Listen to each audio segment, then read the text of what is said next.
زبان کے ساتھ نیت کے کلمات کو ادا کرنے کا مسئلہ بھی عام طور پہ پوچھا جاتا ہے اور سوالات بھی ٹیلی فون پہ آتے ہیں۔ نماز، روزہ، حج اور عمرہ اور قربانی، ان تمام اعمال کی نیت دل میں ہونا ضروری ہے، اور نیت حقیقت میں کہتے ہیں عقد القلب الفعل، کسی کام کے کرنے پر دل کا پختہ ارادہ، اس کو نیت کہتے ہیں۔ یہ مسئلہ بھی ذہن نشین کرنا چاہیے کہ حقیقت میں نیت دل کے ارادے ہی کو کہتے ہیں۔ البتہ مسئلہ یہ ہے کہ آیا جو دل میں نیت ہے، اس دل میں نیت کو اگر زبان کے ساتھ کلمات کو ادا کیا جائے تو یہ جائز ہے یا نہیں؟ ہمارے نزدیک اس کی اصل ثابت ہے، اور جس چیز کی اصل ثابت ہو اس کا کرنا جائز ہوتا ہے۔ چاہے حج کی نیت ہو، عمرے کی نیت ہو، قربانی کی نیت ہو، روزہ یا نماز کی نیت ہو، ان تمام اعمال کی نیت کے کلمات جو ہیں ان کو زبان کے ساتھ کہنا یہ جائز ہے۔ یہ بات بھی ذہن نشین رہے کہ فرق مراتب کرنا ضروری ہے۔ ہمارے نزدیک کلمات کو زبان سے کہنا نہ تو واجب ہے نہ ہی فرض ہے۔ کوئی بندہ کہہ لے تو ٹھیک ہے، اور اگر زبان کے ساتھ نہیں کہتا تو کوئی حرج نہیں ہے۔ دل کے ساتھ پختہ ارادہ کسی عمل کے کرنے پر ہونا چاہیے۔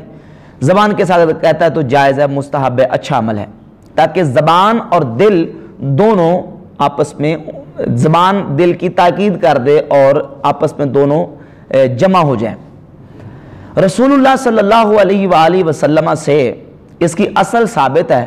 سیدتنا ام المومنین عائشہ صدیقہ رضی اللہ تعالیٰ عنہ فرماتی ہیں، رسول اللہ صلی اللہ علیہ وآلہ وسلم ہمارے پاس تشریف لاتے اور حضور علیہ الصلوۃ والسلام آ کے ہمیں پوچھتے کہ حل عندکم شیء، کیا گھر میں کوئی تمہارے پاس کھانے کو کوئی چیز ہے؟ تو اگر ہمارے پاس کھانے کو نہ ہوتی تو ہم کہتی کہ نہیں، ہمارے پاس کھانے کو یا رسول اللہ کچھ نہیں ہے۔ تو رسول اللہ صلی اللہ علیہ وآلہ وسلم اب کیا فرماتے؟ اب دیکھیں، نیت جو ہوتی ہے وہ دل کے ارادے کو کہتے ہیں، لیکن نبی علیہ الصلوۃ والسلام کے دل میں جو ارادہ ہوتا تھا، حضور اپنی زبان مقدس سے اس وقت فرماتے انی اذن صائمن، تو پھر میں روزہ دار ہوں، پھر میں کیا ہوں؟ روزہ دار ہوں۔ روزہ دار ہوں، یہ حدیث صحیح مسلم کی حدیث نمبر 1154، نسائی میں 2343، ابو داؤد میں 2455 اور ترمذی میں 734 نمبر یہ حدیث ہے کہ حضور علیہ الصلوۃ والسلام پھر زبان سے یہ کہتے کہ انی اذن صائمن۔ اسی طرح امام بخاری رحمۃ اللہ علیہ نے باب قائم کیا ہے، اور باب قائم کر کے انہوں نے عبداللہ بن حضرت سیدنا ابو طلحہ، حضرت عبداللہ بن عباس، حضرت حذیفہ، اور امام عینی نے اسی باب کے تحت حضرت ابو ہریرہ، عبداللہ بن مسعود اور حضرت علی مرزا رضی اللہ عنہ سے یہ روایتیں ذکر کی ہیں کہ یہ صحابہ بھی ایسے ہی کیا کرتے تھے، جب گھر میں آتے تو پوچھتے کھانے کو کچھ ہے، اگر جواب آتا کہ نہیں تو کہتے کہ ہم کیا ہیں؟ روزے دار ہیں۔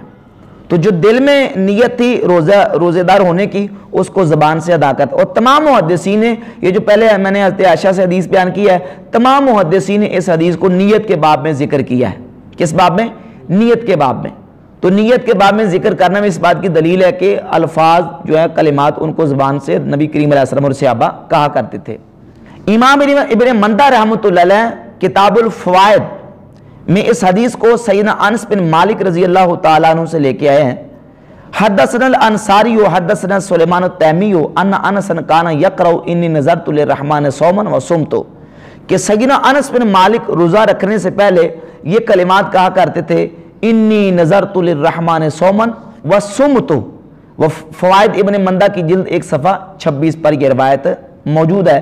تو سیدنا انس ابن مالک رضی اللہ تعالیٰ سے بھی یہ کلمات ثابت ہے کہ وہ روزہ رکھنے سے پہلے زبان کے ساتھ نیت کے کلمات کو کہا کرتے تھے۔ کتاب الموجب ابن المقری صفحہ نمبر 70 پر امام شافعی رحمۃ اللہ علیہ سے منقول ہے، امام ابن المقری اپنی سند کے ساتھ بیان کرتے ہیں، حدثنا ابن خزیمہ حدثنا ربیع قال کان الشافعی اذا اراد ان يدخل في الصلاة قال، امام شافعی رحمۃ اللہ علیہ جب نماز میں داخل ہونے لگتے تو نماز سے پہلے یہ کہا کرتے تھے، بسم اللہ موجہا لبیت اللہ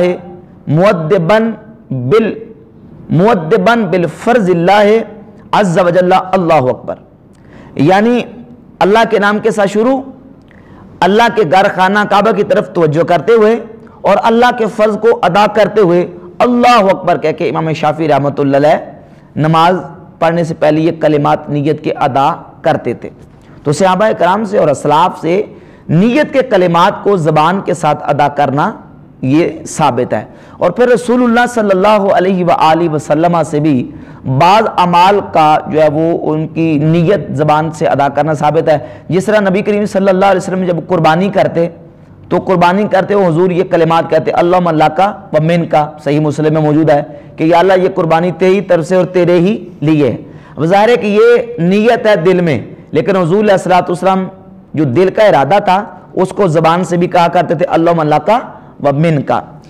اسی طرح ایک صحابی ہیں، انہوں نے جب حج کا احرام باندھا، سنن ابی داؤد کی حدیث نمبر 1811 اور ابن خزیمہ کی صحیح ابن خزیمہ کی جلد 4 صفحہ 345 ہے، اس صحابی نے اپنے بھائی کی طرف سے احرام باندھا اور یہ کلمات کہے لبیک عن شبرماتا، لبیک عن شبرماتا، یہ شبرما کی طرف سے احرام ہے یا حج کی میں نیت کر رہا ہوں۔ تو رسول اللہ صلی اللہ علیہ وسلم نے صحابی سے پوچھا کہ کیا تم نے خود حج کیا ہے؟ تو اس نے کہا نہیں۔ فرمایا پہلے اپنا احرام باندھو اپنی طرف سے، پھر تم اپنے بھائی کی طرف سے کرو گے۔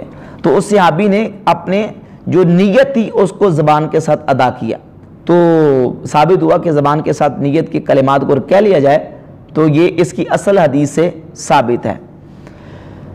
باقی غیر مقلدین کی طرف سے بھی اس پر حوالہ جات موجود ہیں۔ غیر مقلدین کے ایک بہت بڑے چوٹی کے عالم ہیں مفتی اعظم سعودی عرب ناصر الدین البانی، اس کے صفحہ نمبر 333 پر البانی صاحب سے کسی نے سوال کیا ہے، تو البانی صاحب سے سوال یہ ہو کیا احرام کی نیت زبان سے کرنی چاہیے، اور اگر کوئی شخص کسی دوسرے آدمی کی طرف سے حج کر رہا ہو تو کس طرح نیت کرے؟ تو البانی صاحب لکھتے ہیں کہ نیت کی جگہ دل ہے، اور اس کا طریقہ یہ ہے کہ اپنے دل میں نیت کرے کہ وہ فلاں آدمی یا اپنے فلاں بھائی یا فلاں بن فلاں کی طرف سے حج کر رہا ہے۔ زبان سے کہنا مستحب ہے، زبان سے کہنا مستحب ہے۔ تو اگر احرام کی نیت زبان سے کہنا مستحب ہے اور جائز ہے، تو پھر روزے کی اور نماز کی، حج کی، عمرے کی، ان تمام اعمال کی جو نیت دل میں ہے ان کو زبان سے کہنا بھی کیا ہے؟ جائز ہے۔ اسلاف سے، اکابرین سے اور بزرگان دین سے یہ عمل کیا ہے؟ ثابت ہے۔ اور صحیح حدیث سیدنا عبداللہ ابن مسعود رضی اللہ عنہ سے مصدق حاکم ہے ما رآہ المؤمنون حسنا فہو عند اللہ حسن، جس کو مسلمان اچھا سمجھیں وہ اللہ کے نزدیک بھی اچھا ہے۔ تو اہل ایمان اسلاف ہمارے بزرگان دین امام شافعی، سیدنا انس بن مالک اور صحابہ سے یہ عمل ثابت ہے، تو اس کے جواز کے لیے اتنا ہی کافی ہے، قرآن پاک کی آیت کا اس کے لیے ہونا ضروری نہیں ہے۔ باقی اس پر یہ اعتراض کیا جاتا ہے خصوصاً روزے کی نیت کے حوالے سے کہ یہ جو روزے کی نیت کی جاتی ہے وبصوم غدن نویت من شہر رمضان، اس میں یہ جو غدن کا لفظ ہے، غدن تو کہتے ہیں آنے والے کل کو، آنے والے کل کو کہتے ہیں، آنے والے دن کو کہتے ہیں، تو یہ جو اسی دن کو غدن کہا جاتا ہے یہ تو عربی گرامر کے اعتبار سے درست نہیں ہے۔ تو یہ اعتراض بھی بالکل باطل اور مردود ہے۔ یہ سمجھیں کہ لیل اور نہار کا فرق کیا ہے۔ غروب شمس سے لے کر صبح صادق تک کا وقت جو ہے اس سارے کے سارے وقت کو لیل کہتے ہیں، اور صبح صادق سے لے کر غروب شمس تک اس سارے وقت کو نہار کہتے ہیں۔ تو رات کے وقت جو آنے والا دن ہے اس دن کے لیے غدن کا لفظ عربی گرامر کے اعتبار سے بھی درست ہے، اور احادیث کی روشنی میں بھی غدن کا لفظ آنے والے دن کے لیے استعمال ہوا ہے، اور عربی جو گرامر اور عربی لغت کی کتابیں آپ اٹھا کے دیکھ لو اس میں بھی غدن کا لفظ آنے والے جو کل ہے اس کے لیے استعمال ہوا ہے۔ رات کے وقت جو ہے وہ آنے والا دن ہے اس کو غدن ہی کہا جائے گا، اور اس پر غیر مقلدین کے حوالے بھی موجود ہیں۔